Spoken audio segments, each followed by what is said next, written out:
Hello student, good morning to all. In the previous chapter we learned about digestive system in human beings, and today we learn about the transport system. How does digestive food reach different part of our body? And the answer is through transport system. What is the transport system? So we today we studied about structure related to transport and their function. The structures involved in transport of digested food and several other substances are mainly vessels carrying the fluid, blood and lymph. हमारे शरीर में जो हम digestive system के द्वारा भोजन को पचाते हैं और कई प्रकार का जो पदार्थ है, जैसे फॉर एग्जांपल के लिए हम मेडिसिन वगैरह लेते हैं, है ना, वाटर लेते हैं, ये इन सब का ट्रांसपोर्टेशन मुख्य रूप से मेनली जो है वो ब्लड और लसिका के द्वारा होता है, रक्त और लसिका के द्वारा. The whole network is called as blood vascular system. इस पूरे नेटवर्क को ब्लड वास्कुलर सिस्टम या रक्त परिसंचरण तंत्र कहा जाता है. People even 1,000 years ago know that blood flows in vessels that are connected to the heart. बहुत पहले से ही लोग जानते थे कि हमारे शरीर में जो रक्त की वाहिनियां या नलियों के रूप में फ्लो होता है और ये जो है वो हार्ट से कनेक्टेड रहता है. They believed that with each beat blood flowed out of the heart into the vessel to different part of the body. वे उनको यकीन था, वे विश्वास करते थे, उनमें ये अवधारणा थी कि हर धड़कन के साथ रक्त हृदय से बाहर नलियों से होकर बहता है और पूरे बॉडी के पार्ट में जाता है और वहां से फिर वापस हार्ट में ही ये अवशोषित कर लिया जाता है, एब्जॉर्ब कर लिया जाता है. So absorbed back into the heart. Different blood vessels were absorbed and named, but the actual mechanisms of functioning of the heart and the flow of blood was not known until the researches done from 15th to 17th century.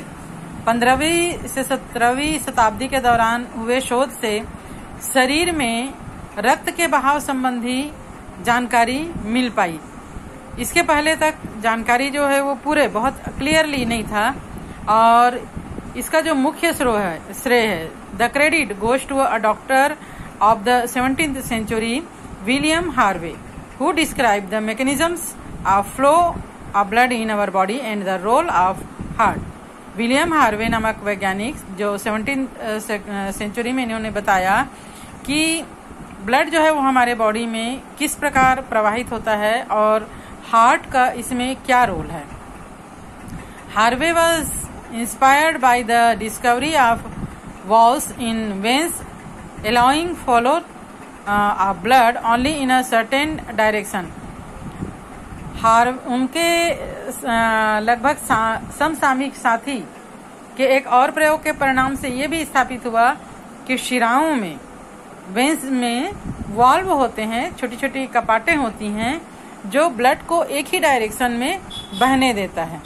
और Harvey performed several experiments of observe the flow of blood. You may also try doing one of the his observation. इन सब परिणामों से प्रभावित होकर Harvey ने शरीर में रक्त के बहाव अर्थात परिसंचरण को समझने के लिए कई प्रयोग शुरू किए और उनका एक प्रयोग हम भी करके देखेंगे.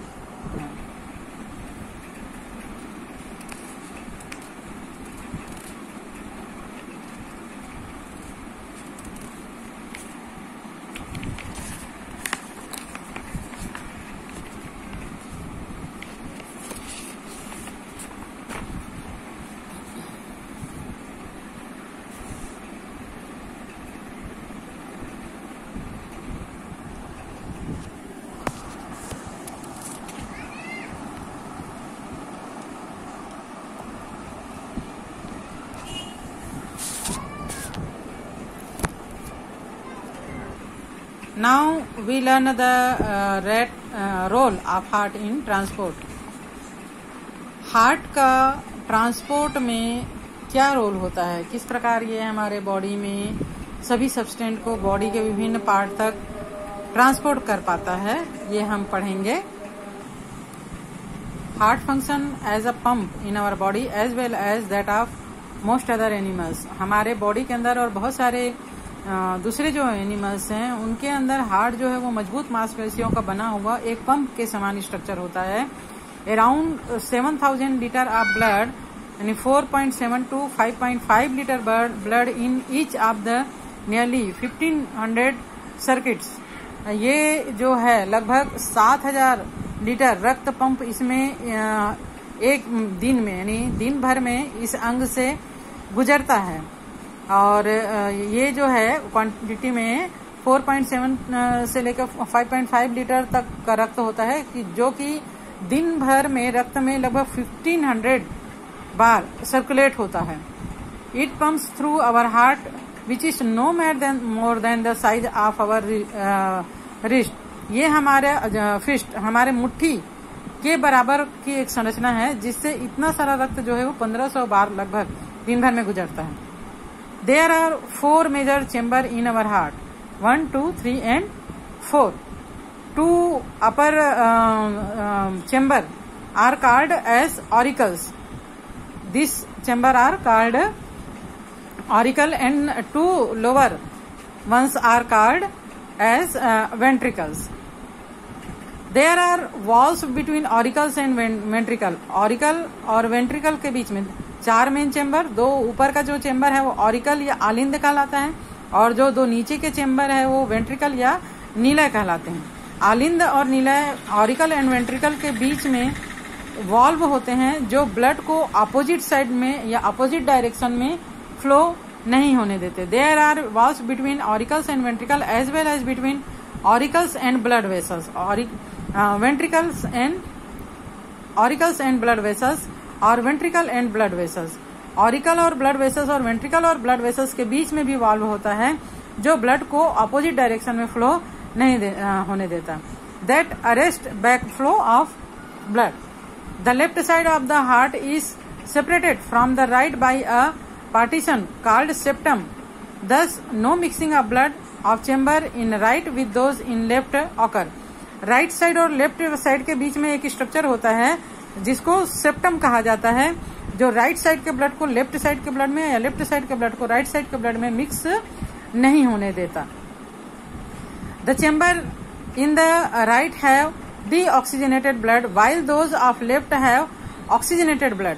राइट साइड में जो ब्लड होता है वो डीऑक्सीजनेटेड होता है यानी पूरे बॉडी से लाया गया ब्लड जो है वो होता है और ये डार्क कलर का होता है जो कि लाइट ब्लू कलर का दिखाई देता है।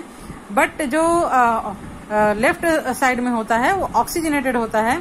ये लंग्स के द्वारा प्यूरिफाइड किए गए यानी कार्बन डाइऑक्साइड को निकालकर इसमें ऑक्सीजन को मिला दिया जाता है, प्यूरिफाइड कर दिया जाता है। इस प्रकार ये ऑक्सीजनेटेड ब्लड यहाँ पर होता है। Auricles contract together and blood flows out through them into the ventricles. Auricles जो है वो अल्टरनेट 1 by 1 एक के बाद राइट साइड फिर लेफ्ट साइड जो है वो एक साथ ही कॉन्ट्रैक्ट होते हैं जिससे ब्लड जो है वो वेंट्रिकल में आ जाते हैं। राइट साइड का ऑरिकल का ब्लड राइट वेंट्रिकल में और लेफ्ट साइड का ऑरिकल का ब्लड लेफ्ट वेंट्रिकल में आ जाता है। As ventricle contract blood flow out from the heart into arteries and simultaneously blood flows into the auricles from veins. यहाँ पर जो है हम देख पा रहे हैं जब वेंट्रिकल कंट्रैक्ट होता है तो ब्लड जो है वो जो डीऑक्सीजनेटेड ब्लड है वो लंग्स में चले जाते हैं ऑक्सीजनेट होने के लिए और यहाँ का जो ऑक्सीजनेटेड ब्लड है वो एवोर्टा के थ्रू पूरे बॉडी में चले जाते हैं, सर्कुलेट हो जाते हैं या ट्रांसपोर्ट कर दिए जाते हैं। The function of heart is controlled and coordinate via nervous from the brain as well as an elaborate network of nerves in the heart। जो हार्ट का कंस्ट्रक्शन होता है और इसका संकुचन और शिथिलन का कंट्रोल नर्व्स के द्वारा ब्रेन के थ्रू होता है और इसमें जो पाए जाने वाला नर्व्स है हार्ट में वो भी ब्रेन के थ्रू होता है। Do you know we call the major network of nerves of the heart as sino auriculo node. यहाँ पर हार्ट में एक नोड होता है जो नर्वस सिस्टम से मिलकर बना होता है, गांठ के जैसे संरचना यहाँ पर होती है इस प्रकार। और ये पूरे हार्ट में इसका जो है सर्कुलेशन, मतलब इसका जो करंट का सर्कुलेशन पूरे हार्ट में होता है, जिससे हार्ट जो है वो फंक्शन कर पाता है। इसको कहते हैं sino auriculo node, SA node. When this phase of function pacemaker device is implanted into the heart that carries out the function of this node for some years। अगर ये काम करना बंद कर देता है तो हमारा हार्ट काम करना बंद कर देगा, तो इसके लिए आर्टिफिशियल पेसमेकर लगाया जाता है साइनो ऑरिकुलो नोड की जगह, जो कुछ समय तक हमारे हार्ट को पंपिंग करने में मदद कर सकता है। यहाँ पर हम डायग्राम में देख पा रहे हैं आर्टिफिशियल पेसमेकर जो है वो लगाया गया है हार्ट बीट को कंट्रोल करने के लिए।